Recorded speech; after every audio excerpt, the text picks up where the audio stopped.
Hello friends, welcome to Madurai வீட்டு சமையல். பிரியாணி செய்கிறதுக்கு தேவையான மசாலா எல்லாமே இதில் எடுத்து வச்சுருக்கோம். இதில் ஒரு பாதி அளவு மட்டும் நம்ம எடுத்து வச்சுருக்க கறியில் கலந்து ஒரு 1/2 hour நல்லா ஊற வச்சிடணும். அதுக்கப்புறம் தான் நம்ம பிரியாணி செய்யக்கூடிய மெத்தடே எப்படின்னு பார்க்க போகிறோம். எந்தெந்த அளவு அப்படிங்கிறத இப்போ நான் உங்களுக்கு காட்டிடுறேன். நம்ம மட்டன் பிரியாணி செய்கிறதுக்கு 1 கிலோ அளவில் மட்டன் எடுத்து வச்சுருக்கோம்.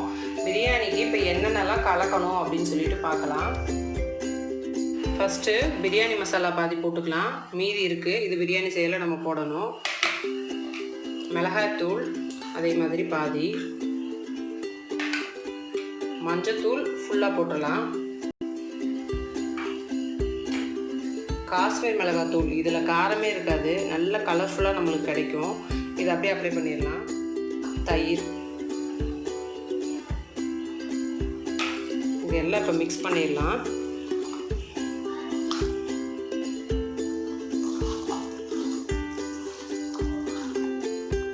இது நல்லா மிக்ஸ் பண்ணி ஒரு 1/2 hour நல்லா ஊறணும். அப்போ தான் இது எல்லாமே நமக்கு பிரியாணி செய்யும்போது அந்த கறியில் எல்லா மசாலாவும் சார்ந்து டேஸ்ட்டு சூப்பராக இருக்கும் நம்மளுக்கு. இல்லைனா கறியில் பிடிக்கவே பிடிக்காது மசாலா. லாஸ்ட்டாக இஞ்சி பூண்டு பேஸ்ட்டு, இதுக்கு பாதி, பிரியாணி செய்யும்போது பாதி போட்டு கலந்து வச்சுக்கோங்க.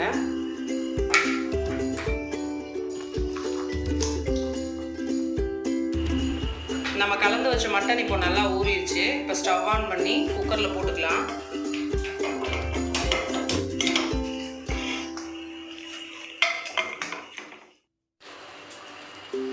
கறியை போட்டாச்சு. இதில் தேவையான அளவு தண்ணி விட்டுடலாம். கறி முங்குற அளவு மட்டும் தண்ணி விடுங்க. விட்டுட்டு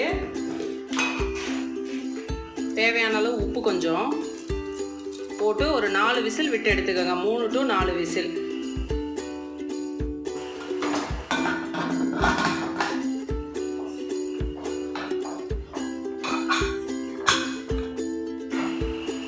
மட்டன் வேக வச்சு எடுத்தாச்சு. பாருங்கள், இது மட்டன் வேக வச்ச தண்ணி. இந்த தண்ணிலேயே நம்ம அளவு வச்சு பிரியாணி செஞ்சுக்கலாம். தண்ணி பத்தலைன்னா நம்ம கூட கொஞ்சம் ஆட் பண்ணிக்கலாம். இப்போ நான் இதில் தான் மெஷர் பண்ணி அரிசி எடுத்திருக்கேன். 1 உலக்கு எடுத்தேன். இதில் தான் இப்போ இந்த தண்ணி அளந்திருக்கேன். இது 1.5 உலக்கு வந்தது எனக்கு தண்ணி அளவு. இதில் கூட ஒரு 1/2 உலக்கு மட்டும் தண்ணி ஆட் பண்ணி நான் பிரியாணி செய்ய போகிறேன். இதே அளவில் நீங்களும் எடுத்துக்கோங்க. ஸ்டவ் ஆன் பண்ணி குக்கர் வச்சுக்கலாம். இப்போ தேவையான அளவு எண்ணெய், நல்லெண்ணெய் விட்டுக்கோங்க. மட்டன் பிரியாணிக்கு ரொம்ப நல்லாயிருக்கும்.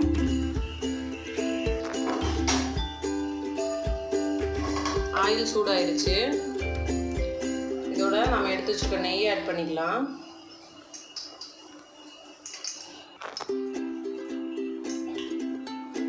ஆயில் நல்லா சூடாயிருச்சு. நம்ம எடுத்து வச்சுக்க பிரியாணி இலை, அந்த சோம்பு எல்லாம் ஆட் பண்ணிக்கலாம்.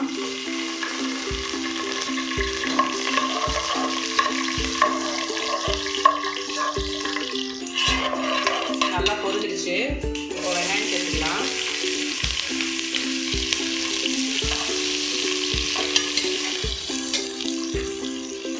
தேவையான அளவு உப்பு,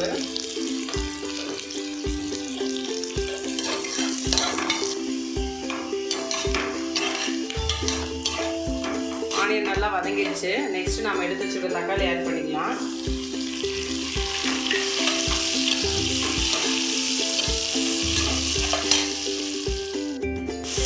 வெங்காயம் தக்காளி நல்லா வதங்கிடுச்சு. பாருங்கள், ஒரு நல்ல கலர்ஃபுல்லாக உங்களுக்கே தெரியும். இப்போது நம்ம எடுத்து வச்சுருக்க புதினா மல்லித்தலை ஆட் பண்ணிடலாம். புதினா மல்லித்தலை கொஞ்சம் நிறையா சேர்த்துக்கோங்க, நல்லா வாசனையாக இருக்கும்.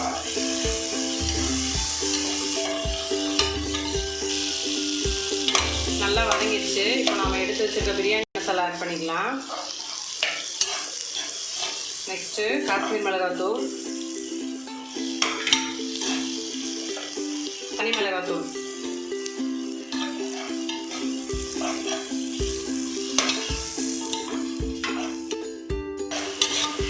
நல்லா வதங்கிடுச்சு. எல்லாம் போட்டு நல்லா வதக்கிட்டோம். இந்த ஸ்டேஜில் மட்டன் போட்டுக்கலாம். வேக வச்சு எடுத்துருக்க மட்டனை ஆட் பண்ணிடலாம்.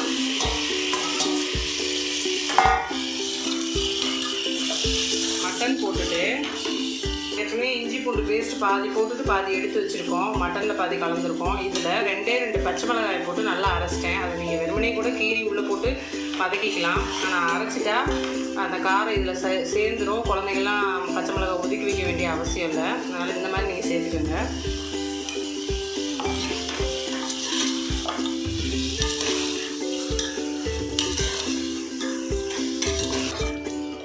நல்லா மிக்ஸ் ஆகி ஒரு நல்ல கலர்ஃபுல்லாக மட்டன் இருக்குது.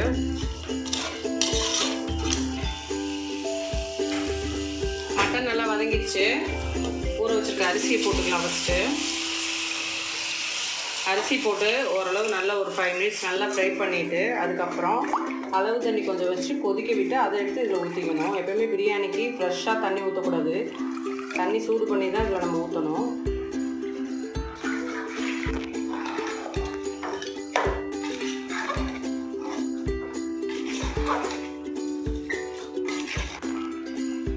உப்பு தேவையான அளவு, நம்ம மட்டன் வேக வைக்கிறதே கொஞ்சம் உப்பு போட்டிருக்கோம். அதனால் நல்லா பார்த்து உங்களுக்கு தேவையான அளவு நீங்கள் போட்டுக்கோங்க.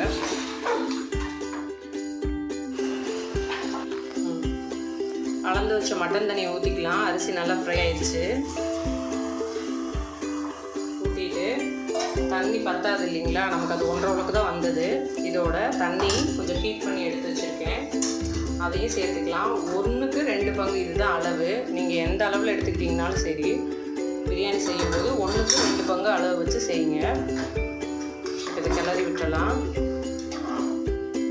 இப்போ இது ஒரு கொதி வரட்டும். கொதி வரது வரை வெயிட் பண்ணலாம்.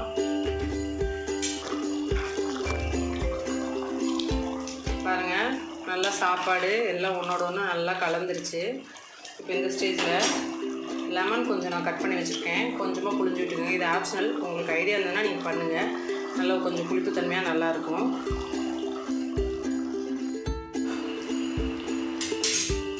இப்போ நம்ம க்ளோஸ் பண்ணி ஒரு 2 விசில் விட்டுடலாம். தம்மில் போடணுன்னாலும் போட்டுக்கோங்க. ஏற்கனவே நான் ஒரு வீடியோவில் காட்டியிருப்பேன். டம்ளரை வந்து இதில் கவுத்துற மாதிரி. அது மாதிரி கவுத்துனீங்கன்னா சிம்மில் போட்டு ஒரு 15 மினிட்ஸ் கழித்து ஓப்பன் பண்ணி பாருங்கள். இல்லை இடையில கூட நீங்கள் தேவையான அளவு பார்த்து ஓப்பன் பண்ணிக்கலாம். இல்லைன்னா ஒரு 2 விசில் விட்டுருங்க.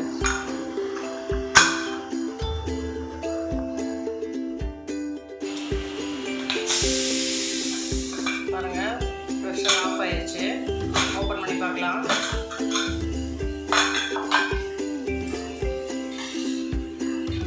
நம்மளோட பிரியாணி ரெடி ஆயிடுச்சு. நல்லா ஒன்றோட ஒன்று ஒட்டாமல் கரெக்டான பக்குவமாக இருக்குது. லெமன் புளிச்சு விட்டீங்க அப்படின்னா அரிசி எதுவுமே அப்படியே ஒட்டாது. அதுக்கு தான் நம்ம கடைசியாக லெமன் புளியுறது. நல்ல வாசமாக இருக்குதுங்க. கண்டிப்பாக நீங்களும் இதே மாதிரி வீட்டில் ட்ரை பண்ணி பாருங்கள். சுவையான மட்டன் பிரியாணி ரெடிங்க. நீங்களும் கண்டிப்பாக இதே மாதிரி ட்ரை பண்ணி பாருங்கள். Happy cooking with home cooking. Thank you for வாட்சிங். நம்ம சேனலை யாரெல்லாம் சப்ஸ்கிரைப் பண்ணலையோ சப்ஸ்கிரைப் பண்ணுங்கள். நம்ம அப்லோட் பண்ணுற வீடியோஸ் நோட்டிஃபிகேஷன்ஸில் உடனுக்குடனே உங்களுக்கு வந்து சேர பக்கத்தில் இருக்கிற பெல் ஐக்கானை கிளிக் பண்ண மறந்துடாதீங்க.